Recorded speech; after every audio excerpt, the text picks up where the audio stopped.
getting answers from all across Northern California. This is the CBS 13 News at 6.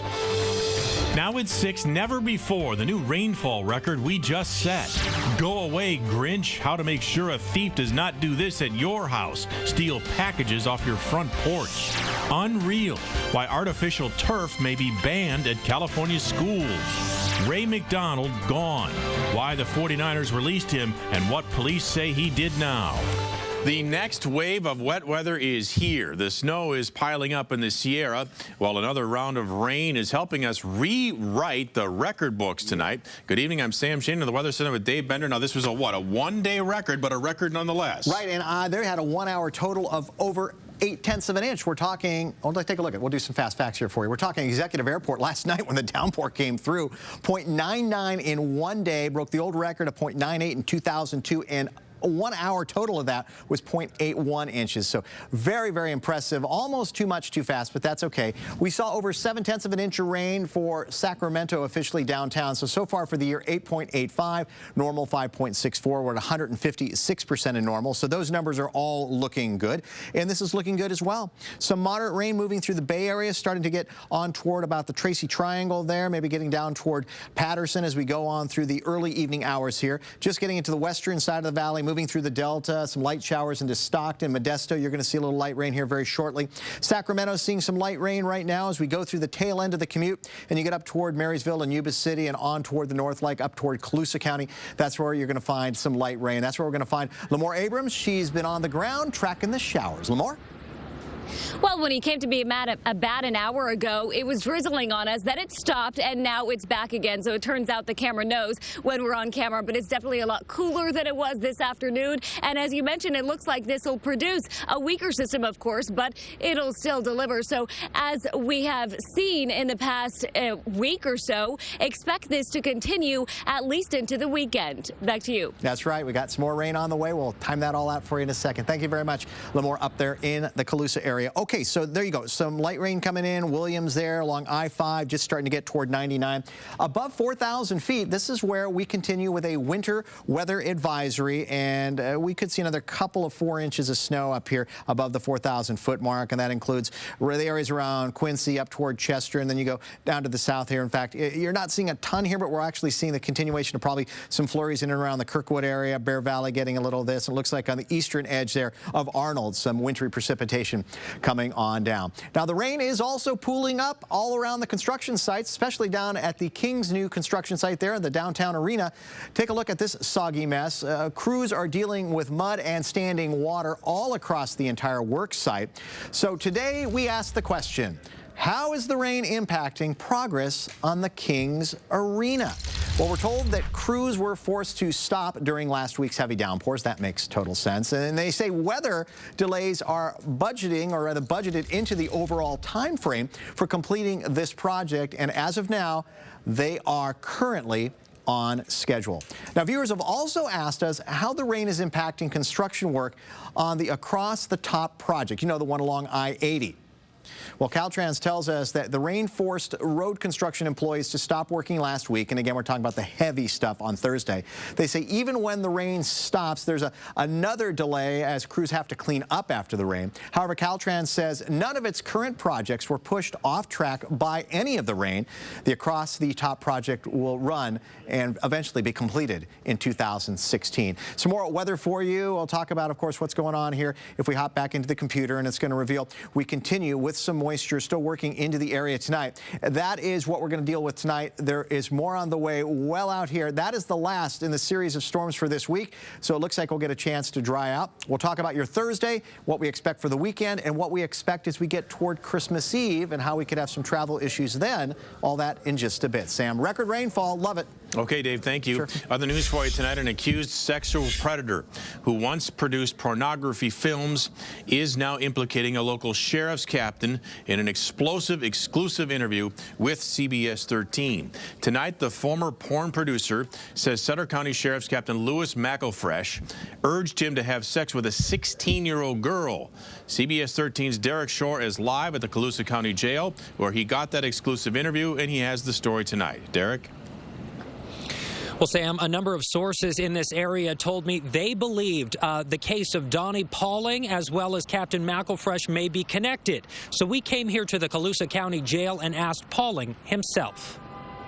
Captain Lewis McElfresh Jr. is a well-respected member of the Sutter County Sheriff's Department, under arrest for child abuse. Now we are learning there may be much more to the story. Lewis and I became friends because of that. Donnie Pauling is a former porn producer turned preacher, accused of sexual abuse of a minor.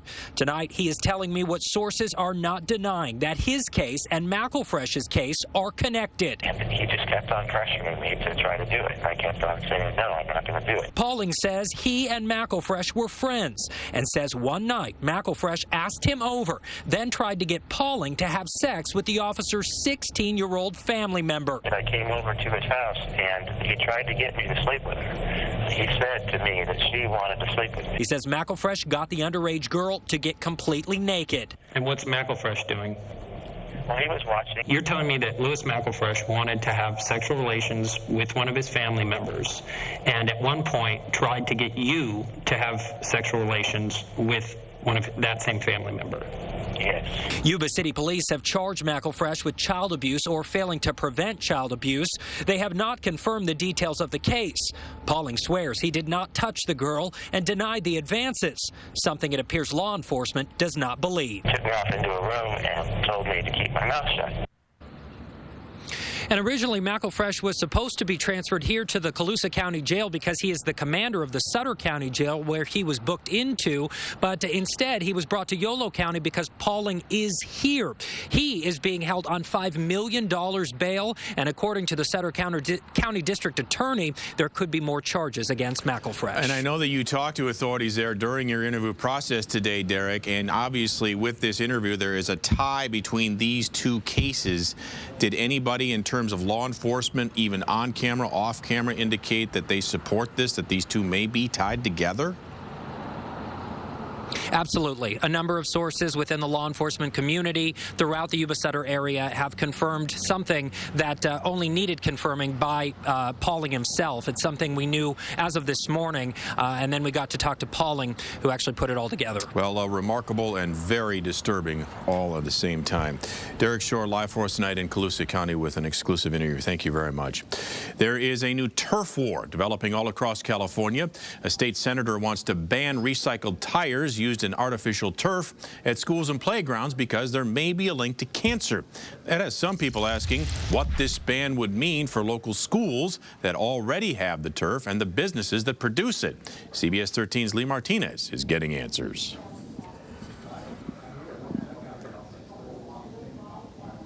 It's quiet at the rubber bark factory. 2 months ago, these machines would have been turning old tires into cushioned turf. But a network news report slowed sales almost overnight after raising concerns that a chemical in the tires could cause cancer. Rubber Bark CEO Jana Narin says there is a chemical, H351, that could be linked to cancer in the old tires. But the studies she pulled from universities including UC Berkeley show it's only harmful if it burns and is inhaled. And many of those have been done by state agencies and across the nation. But California State Senator Jerry Hill isn't convinced. He wants to ban the use of recycled tires for 2 years until further studies can be done. He says the burned rubber on the road is not the same as playing on it. The tire particles are not right next to my child or any of our children's noses, that we're not ingesting those tire particles. But the recycled tire turf is found almost everywhere. We've been shipping to cities and counties and schools and residences all over the West Coast, all over California. So if the tires are cancer-causing, will all the turf have to be removed? Senator Hill says yes. But if they're harmful, we certainly don't want to put them on a playground or a play field or a park so that children can play and be harmed by that. So Narin says if the tires get banned, her business and recycling center will close. And the next question Narin and Hill can't answer is what will happen with all of California's old tires. The city of Escalon and Lincoln Unified School Districts both recently received grants from Cal Recycle to install the tire turf. They confirmed today this is the first time that they have heard about this potential danger. New at 6, Covered California says more than 144,000 people picked plans during the first month of the 2014 open enrollment period. That's more than signed up during the first 2 months last year, they say. State regulators say that they're on pace to beat their goal of enrolling 1.7 million people for health coverage next year. A box stolen from a front porch in Stockton reflects a growing trend with holiday deliveries. Today is the busiest delivery day of the year, and this holiday season, package deliveries are up by about 12%. And package thefts are also on the rise. So how can you protect yourself from delivery theft? CBS 13's Anjali Hemphill is getting answers. The holidays are in full swing and post offices are busy playing Santa, delivering your gifts, but it's not always a guarantee they will end up in the right hands. This is shocking video of a real-life Scrooge. Watch as this woman walks up to a Stockton porch in broad daylight and makes off with their Christmas gifts. This Natomas resident who got her packages this week knows there's a risk. I would be very upset if that happened to me. Postal Service spokesman Gus Ruiz says as more and more people are taking advantage of shopping online, thieves are taking advantage as well. These parcel pirates are following these trucks, and as soon as they drop off a parcel at a doorstep or whatever and they see that it's unattended, they will scoop in, take it, and off they go. Ruiz says that's why more protections are in place for both the sender and recipient. He recommends to always require a signature when a package is delivered. And even if you miss the mailman, the package can be picked up. It may be a little inconvenient that the person has to take that left notice and go to a post office, but I think they'd rather suffer that inconvenience than lose the package. For the recipient of the package, a spokesman for FedEx tells CBS 13 over the phone about its delivery manager service, where you can go online and reschedule or reroute a package to a more convenient time or place. It allows you to reroute shipments, have them held, and it will also send you a text or email alerting you that shipments are on their way to your home. And both agree the holidays are a good time to use nearby eyes and ears. And my neighbor, usually I get their stuff for them because they'll leave a note for someone to come over here. If you feel you've been a victim of a package theft, contact the authorities and your local post office immediately. Senders can also pay a small fee for insurance or a declared value on their packages so they can get reimbursed if the package never arrives to the receiver. The United States and Cuba announced changes in policies between the two, and for the first time in more than 50 years, there is a lot of more openness. Let's go to Christina. She has more on what this means. Of course, we're getting reaction not just from Miami, but all across America. Right, across the country tonight. This move was announced immediately after the release of an American, Alan Gross, who had been a prisoner in Cuba for the last 5 years. Now, the new policies will open talks between the two governments. Now let's talk further into this. Gross was working as a subcontractor for U.S. aid when he was sentenced to 15 years in prison. With his release on humanitarian grounds, President Obama announced the change in policy to normalize relations with Cuba. The U.S. plans to open an embassy in Havana, ease travel, and allow for more business between the two countries. So business owners who live in California say the president's announcement is a big step forward. Ron Johnson owns Casillas Cigars in Sacramento, specializing in selling Cuban cigars made in Nicaragua. When asked if he was concerned that authentic Cuban cigars imported will hurt entrepreneurs like him, he says he's not worried. I think being able to get a hold of them would be great, and it would probably stimulate the entire industry. Some U.S. lawmakers and Cuban dissidents living in the U.S. believe the president is compromising with dictators. Oh, yeah, it is a highly controversial announcement today. That it is. Thank you very much. Time for a quick break. Here's what's coming up when we come back.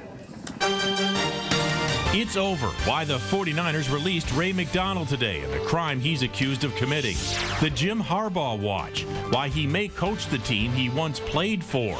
It reads, my daughter got pregnant at this school. The California mom who displayed that bumper sticker.